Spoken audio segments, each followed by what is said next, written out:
Hi, Martin Rust. We're back with Optimize the Moment. I'm looking forward to hearing what you have to say about this tumultuous week that has been and what's going on, in particular with decision-making and leadership. Every week that goes by, we seem to have more to talk about. There's more tumultuous times. That's not a good thing. It's a very sad thing. It's part of our world. It's part of our reality today. But we have more war going on. There's more conflict going on even than last week when we talked. There's a carrier group now off the coast of Iran. There's more attacks on Israel as we speak from all sides in various countries. And of course, things continue to escalate again in Ukraine. We have F-16s now in Ukraine. We have more international troops involved, and NATO continuing to get drawn in further. So the world is even more unsettled than the last time we talked. And because it's August, the markets have to have their ups and downs, as they always do in August. The markets have had, I hesitate to use crash, although that's what's been on the media and all over the papers. Certainly it's unsettling, right? So the markets had been up significantly. They were anticipating, action by the Federal Reserve. It didn't happen. There's lots of underlying causes that I will leave to the economists and people much smarter than I am. But there were indicators that people were looking for, and they weren't there, and so and other issues were there. So, people who are looking to the markets and the bond markets and the ability to borrow money and lend money. Which greatly does affect businesses, especially big businesses that are moving currency and capital around significantly. It challenges things. It changes things. And so in this environment, it's unsettling. It's very unsettling. And so there have been a number of articles in the last 7-8 days around how hard it is for leaders today to make decisions, which is something that we've been talking about for a long time. It is, in fact, why I wrote the book, because I could see all of this coming. Optimize the Moment is about decision making and making decision in very difficult times, moments. I did not call it optimize the crisis or survive the crisis.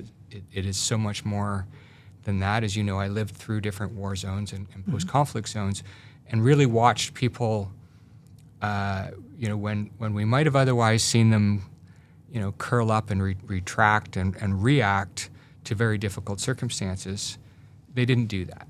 Instead they leaned in. They seized the opportunity, and not only for themselves, but for others. They leaned in. And so writing the book, I wanted to kind of pull on those threads. How did they do that? What did they do?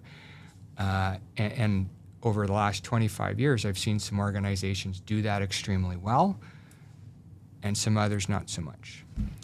So what I'm hearing from you is that when you are doing the decision-making, what you laid the groundwork for that has happened in particular this past week is that there has been instability at a global level. Obviously, decision makers in North America or in Europe or wherever they may be don't have control over that. And your approach is control what you can. Right. So, I talk to leaders in lots of different parts of the world. Whether it be here in Canada or the U.S. or all over. And so the initial reaction is to feel overwhelmed. Overwhelmed by events, things we see unfolding on our screens and our devices, whether it be political. You and I were chatting about politics beforehand. Sometimes with some despair, frustration, things are out of our control. And that's human nature. I get that. If we are leaders and we are trying to motivate a team, an organization, trying to plan, I think this is a time of year when organizations plan for the year ahead. I often say that September is actually New Year's. September 1st is I like it. Is New Year's for the business year ahead. That kind of September 1st to June 30th is almost a more natural kind of businessy year, less so January 1st. But people are making plans now for this next kind of cycle. And, there are things that they can do, and one of which, the overarching theme, I would say, is to focus on things that are within their control, and to not focus so much on the things that are out of their control. They still have to pay attention. They still have to keep the context in the sense of global supply chain, things that are global risks, things that are affecting currency and markets and things. But there are factors that are within their control that can directly impact their lives, their employees' lives, and can do so, and their customers' lives, and can do so positively and effectively. Well, a lot of these earnings reports rely on customer retention, and that is a theme that you talk about. So job one in this environment, when it's so tumultuous and so fluid, the customer experience. So many companies are talking about customer experience, and it's unfortunately it's a marketing expression today. There are reports out of Gartner and Watermark and all sorts of other consulting firms that also say that companies are actually getting it wrong. They're doing worse today on customer satisfaction and loyalty than in some respects they ever have. So they're talking about it more, but actually they're doing a lousy job about it. And we see that. We see that in our own lives. And I'm sure you do, I do, with the companies I interact with. I had a particularly lousy experience in the last week with my own bank. And it's a question of, increased bureaucracy, increased process, increased, I think it's in the name of risk management, but I really don't buy it. I think it's, companies layer on process. We're going to add this process. We're going to add this app. We're going to add this form. We're going to add this, but they never take anything away. And so as much as companies complain about, government bureaucracy and government red tape and things getting in the way, companies are just as bad, if not worse, in layering that on for the customer.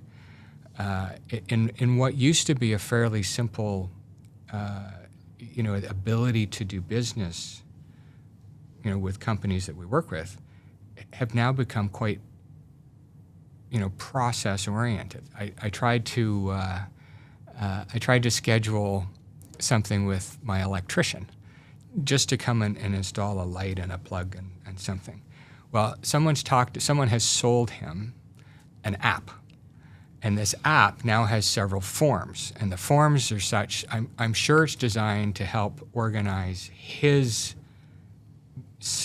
business from his side, but what it downloads to the customer is a series of processes that, he said, Martin, I now need you to go onto this app, and I need you to fill in all this stuff in order, that explains, what you need and when you need it, and how the process imposed on me, the customer, something that was very time consuming.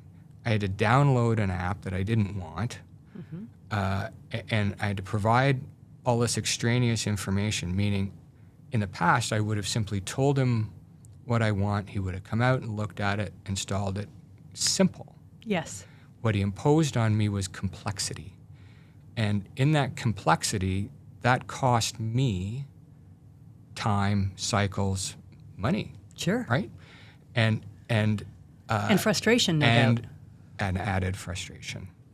And so what Gartner has come out and said in their report is that even 20% of so-called satisfied customers leave when you layer complexity. Complexity is evil.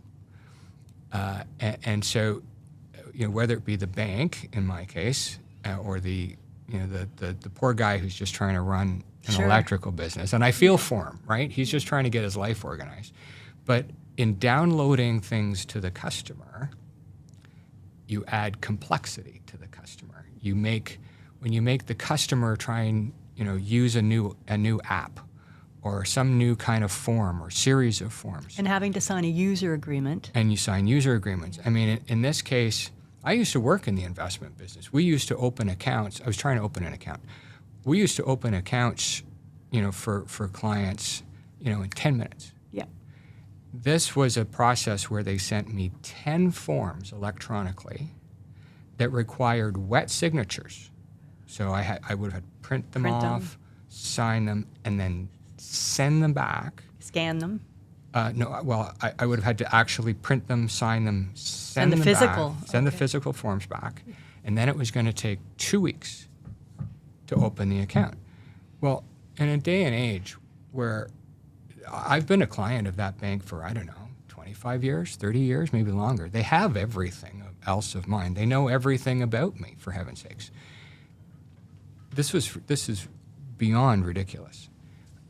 So to add that level of complexity, all the barriers to doing business, and they wonder why I'm actually not going to do it. I'm actually going to go to the new startup business that can open a business account in 5 minutes. So herein lies the opportunity for new organizations that aren't just layering new process after new process after new process without taking things away. They're starting with a blank page. And they're saying, what does it actually look like from our customer's point of view? And what does the customer experience, what does the customer actually want? And how can we actually make it easy for them? So this is the advice to leaders. If you want to retain customers, which is job one in a very turbulent environment, keep the customers you've got. And that includes internal customers as well as external customers. Keep your employees, keep your internal customers, and keep your external customers. And then you have a hope of recruiting new ones because they are your best source of new customers, both for employees and for new customers. Absolutely, it's a network. It is. That is your best source of surviving, optimizing these moments that we are going through together. I have another example. Okay. This notion of starting with a blank piece of paper and actually doing the intelligence gathering, thinking through what that customer actually goes through. My daughter went to university. And when she went to university in downtown Toronto. I won't name them, but it was not U of T. And the university clearly thought this through. They did some intelligence gathering. They were brilliant. As you know, going to university means doing things like applying for funding, right? So loans, grants, buying books, residence, transportation, so bus passes. So in Ontario, that means dealing with the federal government, the provincial government, the municipal government, the local transportation authority. The bookstore is another entity altogether. It's a commercial organization, right? So you've got, I don't know how many, probably 8 or 9 different entities at different levels, right? I took my daughter for lunch, and she had her nose in her phone. I was a little annoyed. And I said, "What are you doing?" And she said, "Actually, I'm applying for OSAP. I'm applying for my loan." She caught my attention. And within a few seconds, she said, "Oh, I got it." And I said, "What?" And so she went through this process. This university had figured out a student interface app that allowed her to apply for her loan, apply for her grant, apply for her scholarships, do her residence, pick her courses, not just buy her books, but rent her books. She could rent some of them. She could rent them digitally or in physical. Amazing. She could get her bus pass So all levels of government through one app while we had lunch. That's customer service. So yes, that's customer service, and it set her expectations. So now she's, fast forward a few years, what Gartner also says in Gartner's report, and Watermark Consulting have done theirs, and Forbes magazine have just done theirs, customer expectations are higher than ever. They don't just want good service, they want immediate service. They want that Instant gratification. Thank you. Instant gratification and the dopamine that goes with it. It is no longer, it's the price of admission. Yeah. And there's almost no reward for getting it right, but they sure as hell will penalize you if you don't do it. And you probably won't know because they're just not there. What right. I hear you talking about right now is social capital. Mm-hmm. And this must have profound implications for business leaders and decision makers, because what you described also reverberates with the culture in the workplace. When we had a conversation previously about similar experiences at a bank, the people who we were interacting with weren't adequately trained and had to consult with other people. There were repetitive appointments. There were phone calls. And I just wonder what your thoughts are when you're working in a place that has an established reputation and nobody takes the time to enable you to do a good job. What does that do internally to the culture? So culture is everything. And the bad news is a lot of the legacy organizations have legacy cultures, and they're very difficult to change. The good news is they can be changed, right? It's not about buying a whole new technology system or installing some very difficult mainframe or whole new way of doing things. Culture is something that can be changed, and it can be changed from the top with the right leadership. There's lots of great examples of that. Some tremendous organizations have, whether they be large, military organizations, government organizations, Airlines. that have been in real trouble, have been able to affect cultural change relatively quickly, by virtue of setting the tone. Often it comes from the top. For example, we talk a lot about silos, right? And companies that are set up in silos. And silos are done sometimes by product, sometimes by country, sometimes by other ways. But people are often given responsibility for something without giving the authority to make decisions around that. So that's Business School 101, right? They tell you in every management textbook, do not do that.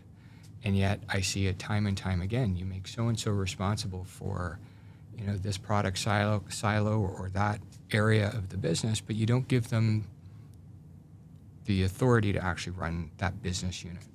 So one of the fastest ways and most effective ways to change a culture in an organization is actually to give people the authority, set them up to actually run those business units. By all means, hold them accountable, right? Make sure there's transparency, and make sure that they have, as I talk about in the book, the desire and the ability to set a mission, right? Set the parameters around that mission. Make sure they have the team around them that can implement and accomplish that mission, right? But give them the authority to run those business units and get out of their way, so that the missions are locally driven. The more local the mission, the more likely they are to be achieved and effective, and will drive culture in a positive and effective way. I love it. And there's one word that sums that all up, Martin. What's that? Trust. Absolutely. And when you do that, it drives trust throughout, and magic happens, because there's no way that somebody sitting in an office tower in San Francisco can understand what the mission needs to be on the street in Vancouver. Like, it's just not. And yet I see things where, some poor soul has to get approval for a sponsorship of a dinner, here in Ottawa or somewhere else, and it literally has to go to the executive vice president in San Francisco. It's ridiculous. That person knows nothing. But I'll tell you, there's 14 forms along the way and all kinds of cycles and process that have to happen in between. For that $5,000 sponsorship, no doubt they've spent multiples of that amount just getting the approval done. Waste of money. Waste of time, cycles, money, all kinds of frustration. It is so counterproductive, it's not even funny. Instead, the opportunity is to give the person that owns that business unit the authority to run that business unit, to define the mission and say, this is on mission or it's not. We're going to do it or not. Run with it. I think what the magic that you talk about with that is what you're suggesting is a paradigm shift, where when you trust someone, what you're saying is, I believe in you until you prove otherwise. Whereas the current system seems to be, you've got to prove yourself before I believe in you. And that puts a different type of stress and psychological imposition on people. In terms of belonging, I would imagine. What are your thoughts on that? Well, it says I don't trust you and I'm not going to trust you. In the system that I'm talking about, it simplifies things greatly. And yes, of course, it says I trust you. But even if, people make mistakes, it's okay, yes. Right? Because then, and again, I go back to the Merrill Lynch experience, which was I'm a Merrill Lynch fan. That experience for me was a very positive one. Not everything worked out 100%, but when managers were allowed to run their business units, even when they made a mistake, what it encouraged them to do is to put their hand up and say, you know what, that didn't work out. Mm-hmm. I've learned from that. The next time I will do things differently. A mistake is not failure. A mistake is growth and an opportunity. It is a moment, from which to learn and lean in. So you optimize the moment. Exactly. By being empowered. But if you don't give people that opportunity, right, they will never grow from them.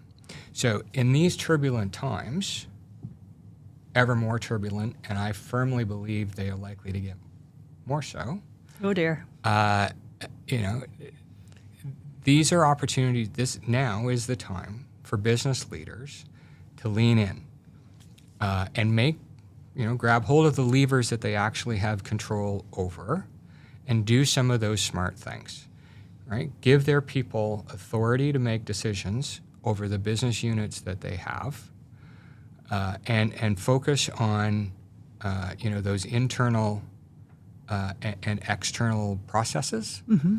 and get the process out of the way, right? Simplify the lives of, your internal customers as well as your external customers. Simplify things for people. Understand what it means to be a customer and recognize that all this process and red tape that you've added on for them really is a problem. It's a problem for the local electrician who's just trying to earn a living, as well as the big companies, whether it's your cell phone provider, whether it doesn't matter. Every step of the way in our lives have become far more complicated. And the organizations that can reduce the hassle, reduce the red tape, as you know, I lived overseas for a long time. When I came back to Canada, I was astounded that we now live in an environment where somewhere along the way, it became okay to pay more for the privilege of doing things ourselves. Yes. How did that happen? It's under the name of, better customer service. It's not better customer service. If I have to do things more myself and pay for it, that's not better customer service. So, paying my bank to send me a whole bunch of forms and things that I have to complete and do and take hours out of my time and my day to do, that's not better customer service. Finding a way to do things faster, simpler, easier for me, that's better customer service. That's where I'm going to go. That's where I'm going to take my business. But when I go to the coffee shop and I pay $5 for a cup of coffee and he hands me a cup and says, it's over there, go fill it for yourself, I'm not going back there. Oh, and then they ask for a tip. And then they ask for a because tip. the app has that built in. Right. Because it's harder for you to not give a tip than it is to give a tip for something that you actually provided the labor for. Right. Yeah. But somewhere along the way, that became okay. And so our generation is struggling with that. And I can tell you, the younger generations that want this instant gratification and a different kind of customer service are not going to put up with it. Certainly not from the bigger organizations and not from their governments. They have an understanding that things can work differently. And just because they're not doing it doesn't mean they can't do it. It just means that they haven't figured it out. It feels like there are two parts to this. One is immediacy, and interesting that you mentioned the dopamine hits of having something instant gratification.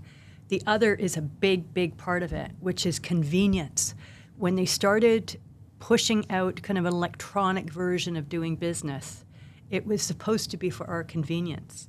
But they forgot about the convenient part. They made it inconvenient. This is a theme I'm hearing from you. They lost the plot.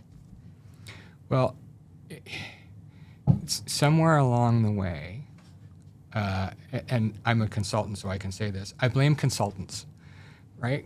Consultants somehow said, if you push all this out onto the customer, let them fill out all the paperwork and do all the process, then you don't have to do it. Saves you time and money. But I don't believe that it does, right? All of the research I've read from Gartner and everybody else says it doesn't actually save anybody time and money. The companies still have to process this stuff, and all they've done is added layers. Oh, I agree, but this is what it's sold as. It is. That's what right? it's sold as. Phoenix. Well, you send your but best salespeople in and tell them it's going to make their lives easier. And so there's two aspects to that.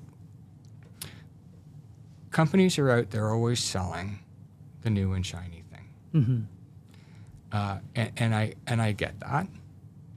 But I think we've come to a point with technology in particular where just because there is an iPhone 15 doesn't mean that we need it. And quite often, and I'm just using this as an analogy, it has nothing to do with iPhones, but the iPhone 8 works just fine. And in fact, if we could figure out how to make the iPhone 8 work in our lives, we actually would be much better off. It's the analogy that's relevant, especially for small and medium-sized businesses. And as we've said before, 98% of businesses in Canada are small and medium-sized businesses struggling to stay afloat, trying to figure out, where do they invest? Yeah. How do they retain the customers they've got, recruit new customers, and pay the bills in a world where everything's just the affordability of things has gone up like crazy. So sometimes it makes sense to invest in things. Sometimes it makes sense to figure out how to use the things we have better. And sometimes it means investing in people. It does. And, adding layers of process, especially for our customers, most of the time they won't tell you why they're leaving. Yeah. They'll just leave. Sometimes they will. But, 80 to 90% of the time, they'll just leave. And they won't, they're too polite to tell you why they're leaving. But we do live in very turbulent times when we have enough on our plate to manage our supply chains and where we're going to get our product from and how we're going to, where we're going to get staff from, and all these other difficult things in running our businesses, job one has to be to keep the customers that we've got. And in order to maintain and actually build that customer experience the way we think we want to, right? Because that, it can't just be marketing, right? It has to be done on the delivery side. And one of the levers that business leaders actually do have control over is to simplify the experience for customers. Question for you. Why do you think it is, and this is more of a Canadian question, but I think it also applies to the Magnificent Seven. I'm thinking about our telcos. It's an oligopoly. And the customer experience, I think, is pretty universal in Canada. We pay too much. There is no customer service. They don't seem to care when you have a problem, but when you're about to leave, they'll throw deals at you to keep you, but you've already lost faith in the actual product. But the problem is, wherever you go, there you are. You're going to have the same problem with the competition. So they kind of have a hold on the customer experience as an oligopoly. What you talked about earlier was having that new startup, the starting from the ground up. That's competitive. Yeah. So, in Canada, the answer to this is going to be, breaking the competition, right? So breaking in and getting new competitors into the marketplace. That's policy. And that's policy. So as we've also said many times, technology is not the problem. There's all kinds of technology. It's great technology. Technology is the relatively easy part of the problem. Policy, and this is a lesson for business leaders too, right? It's in any organization, it is about policy. You can change things when you want to. You simply have to have the will to change it. And whether that's culture, whether that's process, you can get process out of the way if you want to. With the snap of your fingers, it is when I say it is a lever within your control, it is absolutely a lever within your control. You can get rid of stuff when you want to. I walked into a bank the other day, and the very well-intentioned, good people behind the counter told me that X, we'll just say X, was the law. And I said, okay, well, show me the law. And she said, well, blah, blah, blah. It's not actually the law. It's a policy. I said, okay, well, show me the policy then. I'd like to see the written policy. And she swore up and down that this was a high level, one of the OSFI kind of regulator type policies. And by the time we ended up, as you know where this is going, by the time we ended up, it was none of those things. This is just something that they had been doing for a long time, and so it had become an established norm. Wasn't a law, wasn't a regulator policy. I'm not even sure it was a bank policy. It was just something that they had been doing for so long, but it had become part of their culture, that they had just done it for so long, they just got used to asking for it. So business leaders, you can get rid of that stuff. You just have to have the mindset and the determination, or give somebody in the organization the authority to get rid of that stuff. You will make your customers so much happier. A lot of also what you're talking about is decentralization. Well, giving people the authority to make decisions, and by all means, define the mission, define the parameters of that mission, give people the parameters, and then within those parameters, absolutely give them the authority to go out and conquer the mission within those parameters. So you're building the frame, and they get to build the house any way they want it, as long as it does what it's supposed to do, type of thing. And you may get a variety of different approaches that all work. Yep, and the model, the example that I've seen work and work very well, it's defined in the book, is a military command structure, right? So people are given training, they know to trust each other, right? Because they've all had the same kind of training. Critical. And so when they go to the field, they're going to have different ways of executing on some things, because they're going to come up against different things. And they're each going to come up against different experiences. But, they rely on their training, they rely on their common sense, they rely on, real world experience, but they know what the mission is. First and foremost, mission, and they know what the parameters of that mission are, and they know to put the mission first, and they work together as a team, knowing they've got each other's back towards achieving that mission. And it is absolutely magic what they can accomplish with that mindset. And when they've achieved that mission, right, it is absolutely inspirational to go on and achieve the next one. So that's a formula, really, because militaries they live and die on logistics. Literally. So what you just explained to me was, we're going to properly train you. That's an early step. So what we're saying is we're investing in you as people. Then when everybody's properly trained, they trust each other because they know that they know what to do. And when they trust each other, what you're saying here is that they can adapt. So adaptability is a big part of this equation for leadership. Well, it's not rocket science, right? I mean, this is culture. It's led from the top, and the training is directional. It's motivational. It is giving people authority. It is, but we're not talking about, building rockets here. It is not. It does not require advanced degrees. It is, here's what the rules are. Here's what, if this, then that. You do this, and we all work together. And that I've had that same training, and I know that you've had that training, and we're going to trust each other because of that. And it's amazing how quickly organizations can move forward when they know that. And they're all looking in the same direction. Exactly. Which is forward.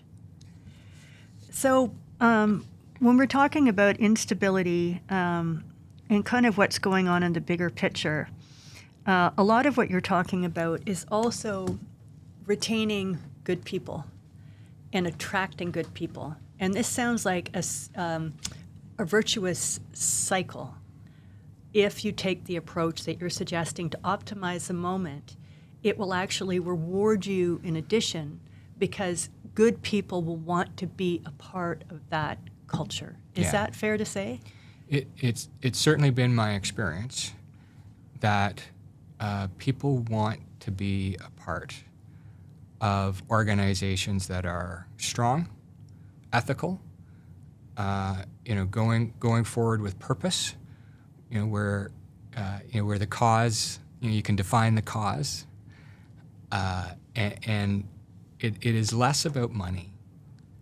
Money is, we all need money to live on. We all need a roof over our heads and some food on our table. There's no question about that. I'm not taking away from that. But people want to be part of something, where they feel they can contribute, where they can define their role, in that cause. I can certainly tell you that from my time overseas, it was not about money. It was about, I understood what my role was, and kind of the impact that I had, and that meant far more to me and my colleagues, the people that I worked with, who were amazing people. Right? It was, it was as Senator McCain used to talk about all the time. It was that cause greater than self, and that's definable in a variety of ways. So that kind of personal motivation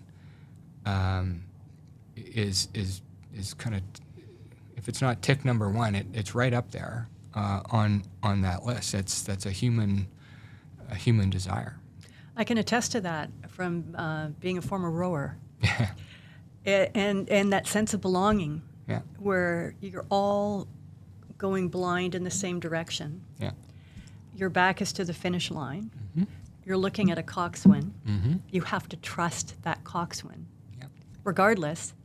And, there are moments where you may crab in the boat, which means the boat stops dead. Nobody looks around to see who did it. You just pick up and keep going. But I remember having late night study sessions and having to get up at 4 a.m. And you wake up and you just think, I can't get out of bed. And then you think, oh, if you're not the only one there, your entire team can't move forward. Right. So being part of something greater than yourself, belonging to something, does get you out of bed in the morning. And it's a way better reward. Some of the studies demonstrate that the higher the CEO's salaries are, the less productive they are. There's a negative correlation to a certain point. Like having a really good payload is great. But once you get beyond a certain point, and we're talking about the land of immortals, you're just keeping up with new sets of people. So it's still never enough. Yeah. And it shifts your focus. So you're right, money is not the main purpose that gets people to success. I think Steve Jobs is a great example of that. There are some great organizations that have got it right over the years. Those salary levels, I think, just put people in categories. So if you make X, then you're just in category X. If you make Y, then you're in category Y. But we keep coming back to this theme that a lot of those great or very, very large organizations are really stumbling right now. And we're seeing some big, less than perfect decisions, even from some companies that we might not otherwise expect it, because we are in really, really, really difficult times as we head towards the U.S. presidential elections in November. Very rocky markets, very rocky global influences. Even coming out of the presidential elections, even once it happens, it's probably likely to be very unsettling for a year or so afterwards. Where's the money? Where's the money? The capital going to flow? How is it going to flow? In Canada, we're looking at another election. You could go on and on, and these are things that for business leaders, at a time when customer expectation, and it's not me, these are survey after survey, says customer expectations are higher than they've ever been, shareholder expectations are higher than they've ever been. If you're a CEO, you're getting paid in part because it's a no-win situation. Boards are looking to C-suites and saying, you're in an impossible situation. Go win, right? And this is why I wrote the book. This is why I wanted to provoke this discussion and say we need new models. We need new business models. We need new models for decision making. We need to look at things fundamentally differently, in some ways drawing on the past and how things have been done before, and in some ways looking at a blank sheet of paper, how we would do things if we didn't have the legacy, if we didn't have how they have been done before at all, and starting afresh. And I think it's a healthy discussion to have now, but it's an imminent one. It's an urgent one. It's one that a lot of organizations, both for-profit organizations and not-for-profit. And it's how you optimize the moment. It is. So Martin, how can people learn more about your approach? Well, buy the book, I suppose, is one. That's where you're leading to, and it's available on Amazon and in Indigo here in Canada, and Barnes & Noble in the U.S., and Waterstones in the U.K. And it's getting some good traction. It is. So I think we have to point people in that direction. And I would like to just ask you something on a personal level. When you talk about the markets, you have met Warren Buffett. I have. And Warren Buffett made some interesting decisions of late, pulling out of certain banks. And, some people will say it's an indication of one way of thinking. Other people will say, no, this is a very measured approach. What did you learn from your time with Warren Buffett? Well, in my time in the investment community, I had the great pleasure to work with some people who really were Warren Buffett disciples.